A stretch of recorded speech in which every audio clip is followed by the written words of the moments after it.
Welcome to day 20 of reading through the Bible. Today we're going to read Genesis chapters 31 through 33. Jacob heard that Laban's sons were saying, "Jacob has taken everything our father owned and has gained all his wealth from what belonged to our father." And Jacob noticed that Laban's attitude toward him was not what it had been. Then the Lord said to Jacob, "Go back to the land of your fathers, to your relatives, and I will be with you." So Jacob sent word to Rachel and Leah to come out to the fields where his flocks were. He said to them, "I see that your father's attitude toward me is not what it was before. But the God of my father has been with me. You know that I've worked for your father with all my strength, yet your father has cheated me by changing my wages 10 times. However, God has not allowed him to harm me. If he said, 'The speckled ones will be your wages,' then all the flocks gave birth to speckled young. And if he said, 'The streaked ones will be your wages,' then all the flocks bore streaked young. So God has taken away your father's livestock and has given them to me. In breeding season, I once had a dream in which I looked up and saw the male goats mating with the flock were streaked, speckled, or spotted. The angel of God said to me in the dream, 'Jacob.' I answered, 'Here I am.' And he said, 'Look up and see that all the male goats mating with the flock are streaked, speckled, or spotted. For I have seen all that Laban has been doing to you. I am the God of Bethel, where you anointed a pillar and where you made a vow to me. Now leave this land at once and go back to your native land.' Then Rachel and Leah replied, 'Do we still have any share in the inheritance of our father's estate? Does he not regard us as foreigners? Not only has he sold us, but he has used up what was paid for us. Surely all the wealth that God took away from our father belongs to us and our children, so do whatever God has told you.' Then Jacob put his children and his wives on camels, and he drove all his livestock ahead of him, along with the goods he had accumulated in Paddan Aram. And he said to his father Isaac in the land of Canaan. When Laban had gone to shear his sheep, Rachel stole her father's household gods. Moreover, Jacob deceived Laban the Aramean by not telling him he was running away. So he fled with all he had, and crossing the river, he headed for the country of Gilead. On the third day, Laban was told that Jacob had fled. Taking his relatives with him, he pursued Jacob for 7 days and caught up with him in the hill country of Gilead.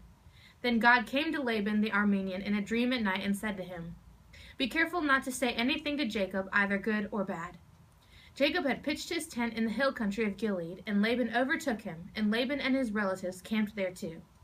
Then Laban said to Jacob, 'What have you done? You deceived me, and you've carried off my daughters like captives in war.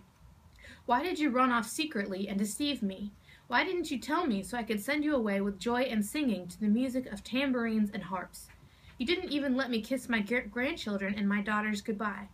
You have done a foolish thing. I have the power to harm you, but last night the God of your father said to me, 'Be careful not to say anything to Jacob, either good or bad.' Now you have gone off because you long to return to your father's house. But why did you steal my gods?" Jacob answered Laban, "I was afraid because I thought you would take your daughters away from me by force. But if you find anyone who has your gods, he shall not live. In the presence of our relatives, see for yourself whether there is anything of yours here with me, and if so, take it." Now Jacob did not know that Rachel had stolen the gods. So Laban went into Jacob's tent, and into Leah's tent, and into the tent of the 2 maidservants, but he found nothing. After he came out of Leah's tent, he entered Rachel's tent. Now Rachel had taken the household gods and put them inside her camel's saddle, and was sitting on them. Laban searched through everything in the tent, but found nothing. Rachel said to her father, "Don't be angry, my lord, that I cannot stand up in your presence. I'm having my period." So he searched, but could not find the household gods. Jacob was angry and took Laban to task. "What is my crime?" he asked Laban. "What sin have I committed that you hunt me down? Now that you have searched through all my goods, what have you found that belongs to your household? Put it here in front of your relatives and mine, and let them judge between the 2 of us. I have been with you for 20 years now. Your sheep and goats have not miscarried, nor have I eaten rams from your flocks. I did not bring you animals torn by wild beasts. I bore the loss myself. And you demanded payment from me for whatever was stolen by day or night. This was my situation.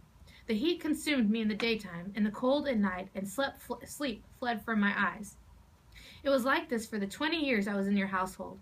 I worked for you for 14 years for your 2 daughters and 6 years for your flocks, and you changed my wages 10 times. If the God of my father, the God of Abraham and the fear of Isaac, had not been with me, you would surely have sent me away empty-handed. But God has seen my hardship and the toil of my hands, and last night he rebuked you." Laban answered Jacob, "The women are my daughters, the children are my children, and the flocks are my flocks. All you see is mine. Yet what can I do today about these daughters of mine, or about the children they have borne? Come now, let's make a covenant, you and I, and let it serve as a witness between us." So Jacob took a stone and set it up as a pillar. He said to his relatives, "Gather some stones." So they took some stones and piled them in a heap, and they ate there by the heap. Laban called it Jegar-Sahadutha, and Jacob called it Galeed. Laban said, "This heap is a witness between you and me today." That is why it was called Galeed. It was also called Mizpah, because he said, "May the Lord keep watch between you and me when we are away from each other.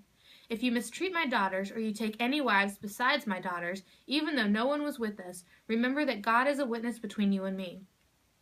Laban also said to Jacob, "Here is the heap, and here is the pillar I have set up between you and me. This heap is a witness, and the pillar is a witness, that I will not go past this heap to your side to harm you, and that you will not go past this heap and pillar to my side to harm me. May the God of Abraham and the God of Nahor, the God of their father, judge between us." So Jacob took an oath in the name of the fear of his father Isaac. He offered a sacrifice there in the hill country and invited his relatives to a meal. After they had eaten, they spent the night there. Early the next morning, Laban kissed his grandchildren and his daughters and blessed them. Then he left and returned home. Jacob also went on his way, and the angels of God met him. When Jacob saw them, he said, "This is the camp of God." So he named the place Menahem. Jacob sent messengers ahead of him to his brother Esau in the land of Seir, the country of Edom.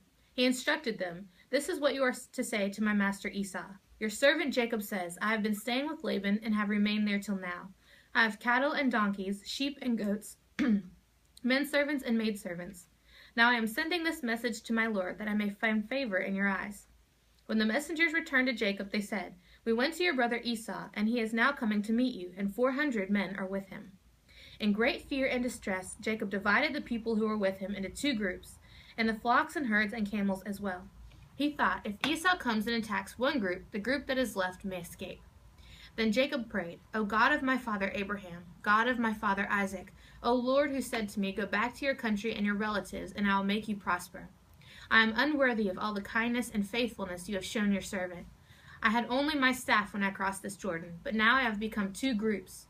Save me, I pray, from the hand of my brother Esau, for I am afraid, and he will come and attack me, and also my mothers with their children, and also the mothers with their children.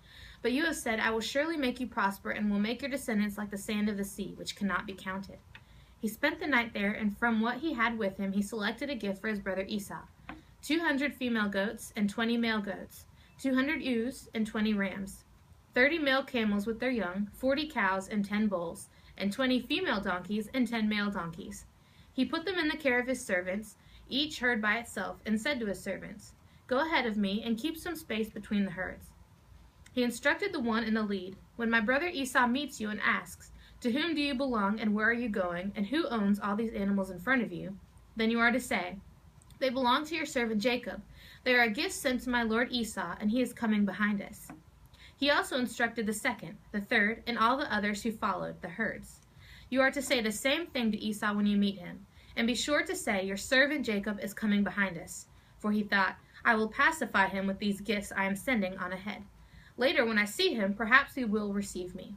So Jacob's gifts went on ahead of him, but he himself spent the night in the camp. That night Jacob got up and took his 2 wives, his 2 maidservants, and his 11 sons, and crossed the ford of the Jabbok. After he had sent them across the stream, he sent over all his possessions. So Jacob was left alone, and a man wrestled with him till daybreak. When the man saw that he could not overpower him, he touched the socket of Jacob's hip, so that his hip was wrenched as he wrestled with the man. Then the man said, "Let me go, for it is daybreak." But Jacob replied, "I will not let you go unless you bless me." The man asked him, "What is your name?" "Jacob," he answered.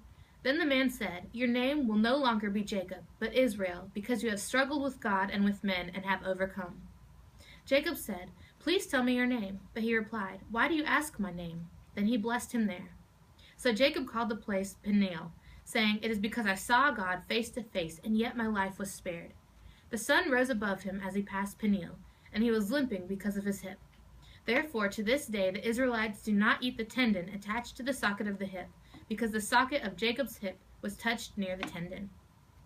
Jacob looked up, and there was Esau coming with his 400 men. So he divided the children among Leah, Rachel, and the 2 maidservants. He put the maidservants and their children in front, Leah and her children next, and Rachel and Joseph in the rear.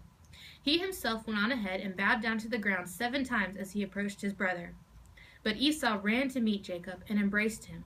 He threw his arms around his neck and kissed him, and they wept. Then Esau looked up and saw the women and children. "Who are these with you?" he asked. Jacob answered, "They are the children God has graciously given your servant." Then the maidservants and their children approached and bowed down.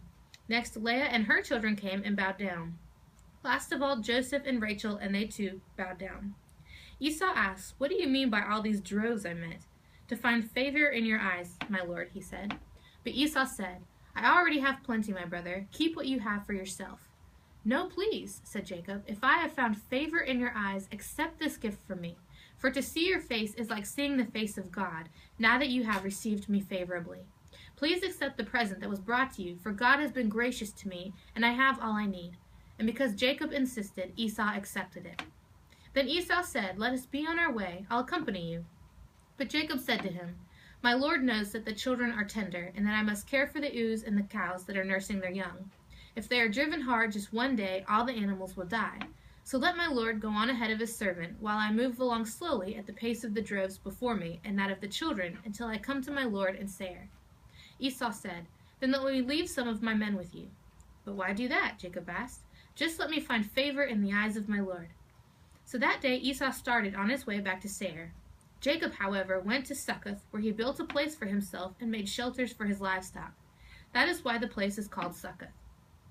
After Jacob came from Paddan Aram, he arrived safely at the city of Shechem in Canaan, and camped within sight of the city. For 100 pieces of silver he bought from the sons of Hamor, the father of Shechem, the plot of ground where he pitched his tent. There he set up an altar and called it El Eloi Israel.